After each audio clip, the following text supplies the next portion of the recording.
இல்ல ரஞ்சித், எங்கேயோ ஏதோ தப்பு நடக்குது. சாமியும் சித்தும் சேர்ந்து ஏதோ ஒரு பிசினஸ் பண்றதா இருந்தா அது எதுக்காக மறைச்சு வைக்கணும்? அது மட்டும் இல்ல, சாமி இந்த மாதிரி பிசினஸ் பண்றதா இருந்தா அவன் முதல்ல என்கிட்ட பேசியிருப்பான். சாமி இந்த மாதிரி பண்றதுக்கு வாய்ப்பே இல்ல. இதுக்கு முன்னாடி அந்த மாதிரி பண்ணதும் இல்ல. சாமி என்ன பண்ணான்னு சொல்றீங்க? அது எந்த இன்ஃபர்மேஷன் இது வரைக்கும் கிடைக்கல நேஹா. ஆனா சித்து சாமியை சேர்ந்து ஒரு பிசினஸ் ஆரம்பிச்சிருக்காங்க. அது ஒரு பெரிய டிசாஸ்டர் ஆயிருக்கு. ஆனா அதை பத்தி இது வரைக்கும் யாருக்குமே தெரியல. சித்து சாமி சேர்ந்து பிசினஸா? இது நடக்க வாய்ப்பில்லை. That's impossible. இல்ல நேஹா, ஆனா ரஞ்சித் சொல்றதுல ஏதோ ஒரு உண்மை நிச்சயமா இருக்கலாம் இல்லையா? எப்படி தெரியும்? நிச்சயமா யாராவது தான் சொல்லிருப்பாங்க. அது கூட சித்தா தான் இருக்கும்னு நினைக்கிறேன். சித்து ஒரு பெரிய லயர்னு உனக்கு தெரியாதா என்ன? ஒருவேளை சாமி இங்க இருந்திருந்தா அவன் தன்னை டிஃபெண்ட் பண்ணிருப்பான். ஆனா நாம தான் இருக்கோம்ல. நிச்சயமா சொல்றேன், சாமிக்கும் சித்துக்கும் நடுவுல எந்த பிசினஸ் டீலும் இருந்திருக்காது. அதுவும் அந்த சித்த பத்தி அவனுக்கே தெரியும்ல. இங்க பாரு நேஹா, எனக்கு அதை பத்தி நல்லாவே தெரியும். ஆனா ரஞ்சித்துக்கு ஒரு இன்ஃபர்மேஷன் கிடைச்சிருக்குன்னா நம்ம அதை பத்தி கண்டுபிடிக்கணும் இல்லையா? இதுல கண்டுபிடிக்கிறதுக்கு என்ன இருக்குன்னு தான் கேக்குறேன். ரஞ்சித், சித்த பத்தி உனக்கு தெரியாது, ஆனா எங்களுக்கு நல்லா தெரியும். அவன் உனக்கு என்னெல்லாம் பண்ணிருக்கா விக்ரம், கொஞ்சம் நல்லா யோசிச்சு பாரு. சாமி நம்ம பையனாச்சே, அவன் எதுக்கு சித் கூட பிசினஸ் பண்ண போறான்? அட அவன் சித் கிட்ட பேச கூட மாட்டான்பா. என்ன பண்ணா? இல்ல, இது கொஞ்சம் வருஷத்துக்கு முன்னாடி நடந்தது. அப்போ நானும் ராமு ஃப்ரெண்டா இருக்கிறது சித்துக்கு சுத்தமா பிடிக்காது. அதனால எங்க 2 பேருக்கு நடுவுல பிரச்சனை வர மாதிரி அவன் அப்பப்போ அவன் உன்னை திருடனாக்குனா விக்ரம். அந்த பழியை இவர் மேல சுமத்தினான். சாமிக்கு இந்த விஷயம் எல்லாமே தெரியும். அதனால தான் சொல்றேன், சாமி நிச்சயமா அவன் கூட பிசினஸ் டீலிங் வச்சுக்க மாட்டான். நேஹா, எனக்கு தெரிஞ்ச வரைக்கும் சிட் இப்போ நிறைய மாறி இருக்கான். மனுஷன் வேணா மாறலாம், ஆனா அவனோட பழக்க வழக்கம் மாறாது. என்ன? ஓகே நேஹா, நீ சொல்றதால உண்மை, நானும் ஒத்துக்கிறேன். இந்த ஒட்டுமொத்த விஷயத்துல ரஞ்சித் சொன்னதை பத்தி நம்ம கொஞ்சமாவது யோசிச்சாவும் நேஹா. ஏன்னா இது நம்ம சாமி சம்பந்தப்பட்ட விஷயம். முதல்ல இப்படி ஒரு டீல் எப்போ நடந்துச்சு? இல்லனா இப்படி ஒரு டீல் முதல்ல நடந்துச்சா இல்லையா நம்ம தெரிஞ்சுக்கணும்ல ரஞ்சித். நடந்துச்சு டாட். என்ன? சாமி இதை பத்தி எனக்கு கால் பண்ணாது. ஏற்கனவே இந்த டீலை பத்தி என்கிட்ட சொல்லியிருந்தான் டாட். இதை பத்தி நீயே முதல்ல என்கிட்ட சொல்ல ராகுல். விக்ரம், சரி நான் புறப்படுறேன். எனக்கு கொஞ்சம் வேலை இருக்கு. I'll see you later. Okay, bye. ராகுல், என்ன பேசுற நீ? என்னாச்சு? உனக்கு எல்லாமே தெரியுமா? அவன் எனக்கு ஒரு லீகல் இஷ்யூக்காக கால் பண்ணியிருந்தாமா.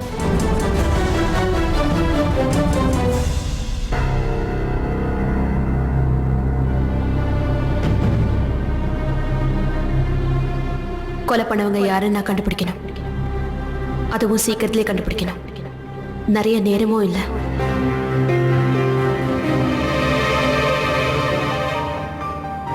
சீக்கிரமா வா, நேரம் ஆகுதுல்ல.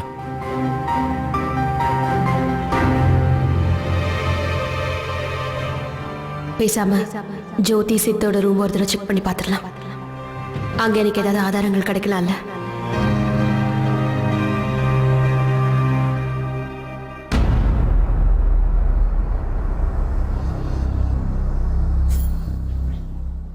என்ன செய்தது? ஒரே ஒரு நிமிஷம் தானே ஆக போகுது.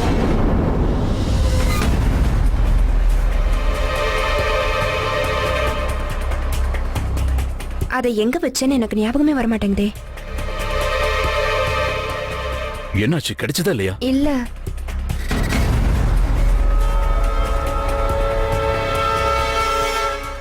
லைட்டாவது ஆன் பண்ணு. இந்த இருட்டுல எப்படி கிடைக்கும்?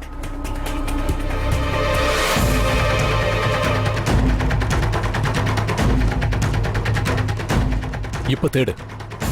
அதை எங்க வச்சேன்னு எனக்கு ஞாபகமே வர மாட்டேங்குது. அது என்னன்னா,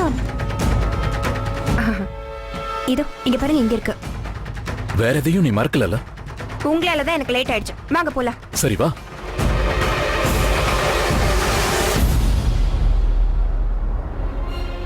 தேங்க் காட் இவங்க 2 பேரும் என்ன பார்க்கல. இங்க என்ன பண்றீங்கன்னு என்ன கேட்டிருந்தாங்கன்னா நான் என்ன பதில் சொல்லிருப்பேன்? இவங்க 2 பேரும் திரும்பி வரதுக்குள்ள இங்க ஏதாவது ஆதாரம் கிடைக்குதான்னு சீக்கிரம் செக் பண்ணி பார்க்கணும்.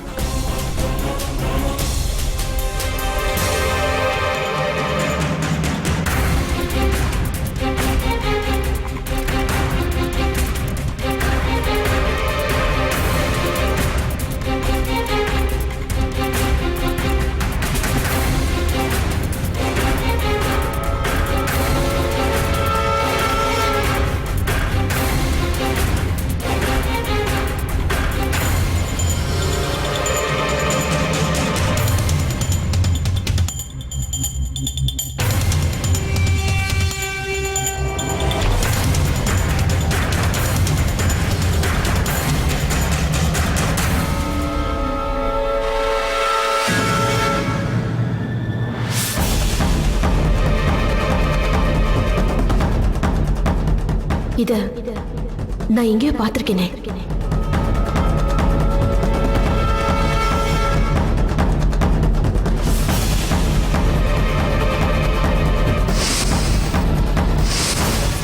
Oh my God, இது அந்த கிளவுஸ் தானே? இதைதான் நான் அந்த வீடியோல பார்த்தேன். இதுக்கெல்லாம் என்ன அர்த்தம்?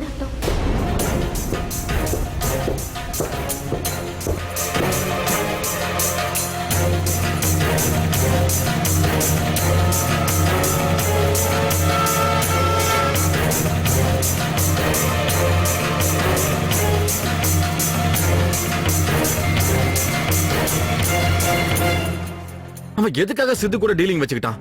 அதை பத்தில எனக்கு எதுவுமே தெரியாது டேட். அது மட்டும் இல்லாம அது வந்து சாமி வெறும் ஒரு லீகல் இஷ்யூக்காக தான் எனக்கு கால் பண்ணிருந்தான். நீ ஏதாவது அவன்கிட்ட சொல்லிருக்கணும்ல ராகுல். அந்த சித்து எவ்வளவு மோசமானவன் உன்னால சொல்ல முடியலன்னா என்கிட்ட சொல்லியிருந்தா நானாவது சொல்லியிருப்பேன்ல. அவங்ககிட்ட சொல்லணும் தான் டேட் நினைச்சேன். ஆனா அதுக்குள்ள இந்த பார்ட்டி அது இதுன்னு வந்துருச்சு. அண்ட் ஐ தாட் நான் பார்ட்டிக்கு போனதுக்கு அப்புறம் இதெல்லாம் அவங்ககிட்ட பேசலாம்னு நினைச்சேன். And then this party is everything changed. எல்லாமே முடிஞ்சிருச்சே ராகுல். என்னோட ஹோப் எல்லாமே சாமியோட அந்த சாவுக்கும் இந்த டீலுக்கும் எந்த சம்பந்தமும் இல்லாம இருக்கணும். ஒருவேளை அப்படி ஏதாவது இருக்குங்கறியா? I don't know that. ஆனா இந்த சீக்ரெட்டான டீல் என்ன, அதை பத்தியாவது நம்ம சீக்கிரமா கண்டுபிடிக்கணும் டேட். சித்து அவ்வளவு சீக்கிரத்துல நமக்கு எந்த இன்ஃபர்மேஷனும் கொடுக்கவே மாட்டான். அவன் அந்த அளவுக்கு புத்திசாலி. அப்படின்னா வேற ஏதாவது பண்ணலாமே டேட். எப்படியாவது பண்ணலாம், ஏதாவது கண்டுபிடிக்கலாம்ல. சொல்ற ராகுல், இது சாமி சம்பந்தப்பட்ட விஷயம். நம்ம எப்படியாவது கஷ்டப்பட்டு இதுல ஏதாவது ஒண்ணு கண்டுபிடிச்சு ஆகணும். பாருங்க ரஞ்சித் சார். என்ன சொல்லுங்க பிரியா, ஏன் பதட்டமா இருக்கீங்க? என்னாச்சு? ரஞ்சித் சார், இது பாருங்க. இது நான் சிட்டோட ரூம்ல இருந்து எடுத்து ரஞ்சித் சார். கிளவ்ஸ்? ஆமா சார். இது கொஞ்சம் கவனமா பாருங்க. இது வீடியோல பார்த்த அதே கிளவுஸ் தான். வீடியோல நான் கூட காமிச்சேன், நல்லா யோசிச்சு பாருங்க. அந்த கன், அந்த ஷூட் பண்ண கை, இந்த கிளவுஸ் தானே அந்த கையில இருந்துச்சு. Priya you sure? இந்த மாதிரி நிறைய கிளவ்ஸ் இருக்கு, அதுக்காக தான் நான் கேட்கறேன். சார் இது அதே கிளவுஸ் தான். நீங்க வேணும்னா ஒரு தடவை செக் பண்ணி பாருங்க sir. Let's go and recheck. Yeah வாங்க.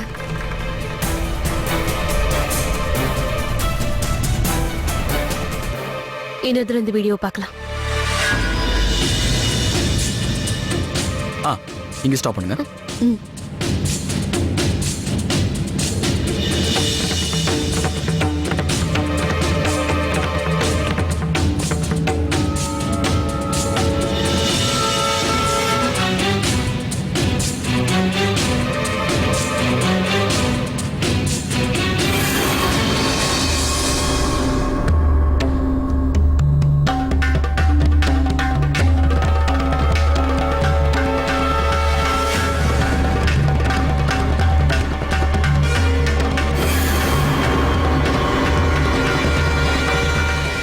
சித்தார்த், நீ இங்க என்ன பண்ற? அது வந்து ஜோதி எங்கன்னு தேடிட்டு இருந்தேன். உங்களுக்கு தெரிஞ்சிருக்குன்னு பார்த்தேன். அவளை பாத்தீங்களா? ஆனா நீங்க ரெண்டு பேரும் ஒன்னா சேர்ந்து தானே வெளியே கிளம்புனீங்க? ஒண்ணு சேர்ந்துதான் போனோம். ஆனா அவ முதல்ல கிளம்பினா. அதான் நாட் அ ப்ராப்ளம். நான் அவளுக்கு கால் பண்றேன்.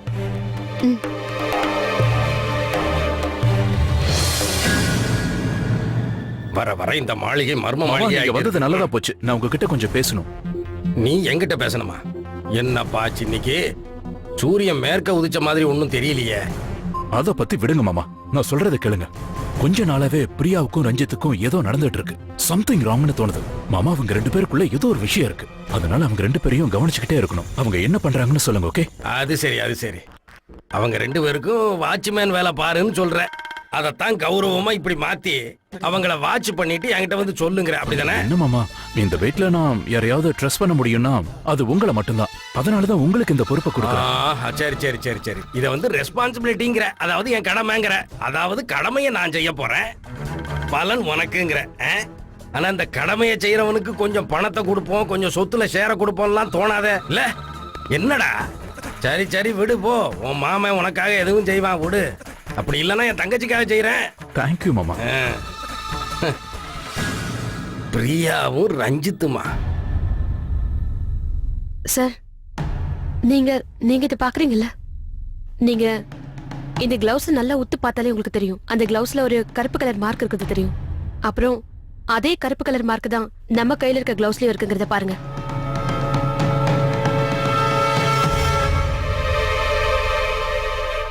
ஒருவேளை சிட் இப்படி பண்ணிருக்கானா அதுக்கு பின்னாடி என்ன ரீசன் இருந்திருக்க முடியும்?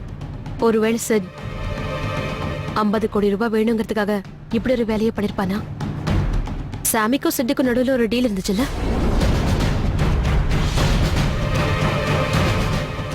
இப்ப சாமி இறந்து போனதுனால மொத்த பணமும் சிட்டுக்கு வர வாய்ப்பு இருக்குல்ல? பட் அப்படி இருக்கும்போது மிஸ்டர் குமார் எதுக்காக சிட் மாட்டி விடணும்? பழைய விஷயங்கள் எல்லாத்தையும் மனசுல வச்சுக்கிட்டு பழி வாங்கறதுக்கா? ஆனா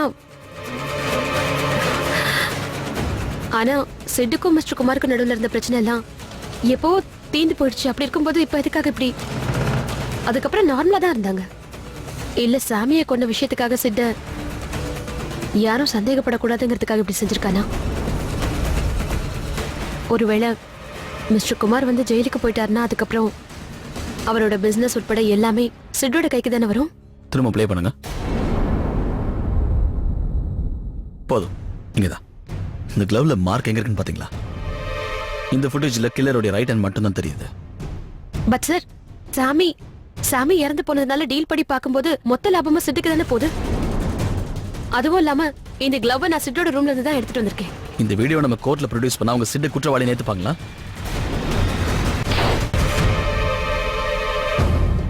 இப்ப என்ன பண்றது? கொலைகாரன் யாரும் நம்மளால கண்டுபிடிக்க முடியாதா? பிரியா, நீங்க இந்த மாதிரி பேசுறீங்க. நம்பிக்கை இழக்காம இருந்தாலே போதும். இல்ல சார், இப்போதைக்கு என்கிட்ட நம்பிக்கை மட்டும்தான் இருக்கு சார். பட் எதுவா இருந்தாலும் சரி, என்னால ஷுவரா சொல்ல முடியும். இந்த உண்மை மட்டும் எல்லாருக்கும் தெரிஞ்சதுன்னா அதுக்கப்புறம் விக்ரம்க்கும் மிஸ்டர் குமாருக்கும் நடுவில் இருக்க பிரச்சனைகள் எல்லாம் தீர்ந்து போக வாய்ப்பு இருக்கு. And that is exactly what I want. நான் என்ன ஃபீல் பண்றேன்னா, இந்த இன்ஃபர்மேஷனை நாம லாயர் கிட்டயோ இல்ல மத்தவங்க கிட்டயோ ஷேர் பண்றது பெட்டர் நினைக்கிறேன்.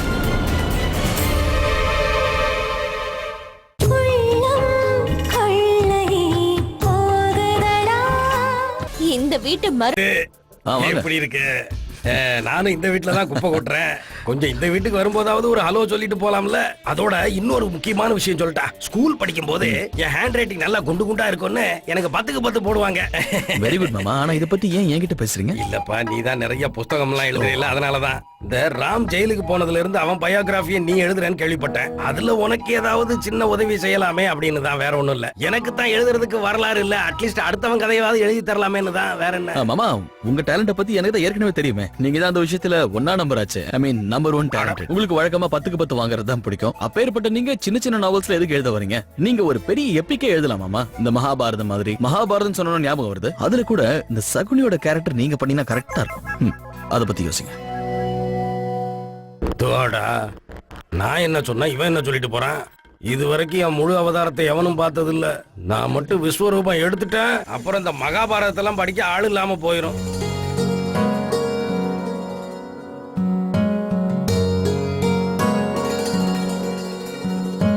மிஸ்டர் குமார், நீங்க எந்த தப்பும் பண்ணலங்கிறத நிரூபிச்சு நான் உங்களை சீக்கிரமா வெளியே கொண்டு வருவேன்.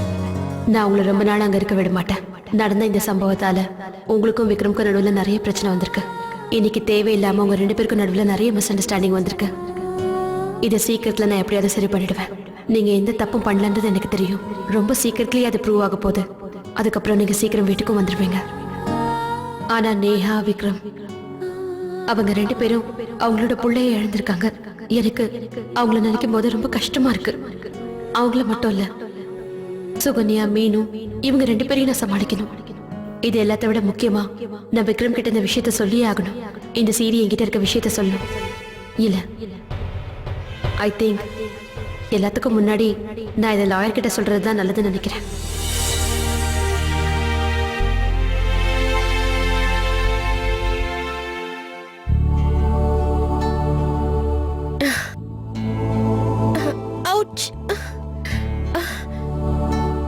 நெட்வொர்க் ப்ராப்ளமா இருக்கும் போல இருக்கு. சிக்னலே கிடைக்க மாட்டேங்குது. சுகன்யா, ஐயோ சுகன்யா, ஐயோ ஓகே. என்னாச்சுமா? வலிக்குதா? டாக்டர் கூப்பிடுவா? இல்ல, நீ ஒழுங்கா டேப்லெட்லாம் போட்டியா இல்லையா? உன் டேப்லெட் எங்க இருக்கு சொல்லு. ஆமா, அது வந்து கிரிஷ் அங்க வச்சிருக்கா. எனக்கு நல்லாவே தெரியும் நீ கரெக்ட்டா டேப்லெட்லாம் போட்டுக்க மாட்டே. நீ ஏன் இப்படி எல்லாம் பண்ணிட்டு இருக்க? நேரத்துக்கு சாப்பிடுறதும் இல்ல, டேப்லெட் போடுறதும் இல்ல. உன்னை என்ன சொல்லுவேன்? அது வந்து இது வா, இது படி, தண்ணி தரேன். ஹெல்த் விஷயத்துல நீ கொஞ்சமாவது கவனமா இருக்கணுமா இல்லையா சுகன்யா? படி.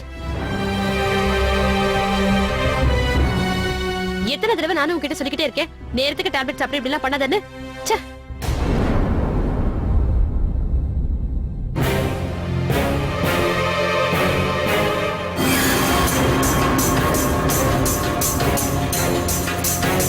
ஏய், என்னாச்சு? உனக்கு ஒண்ணு இல்ல உன் முகமே மாறி போச்சு. பேஞ்சல் சுகன்யாக்கு என்னாச்சு? கிரிஷ் எனக்கு இப்பதான் அம்மா டேப்லெட் கொடுத்தாங்க.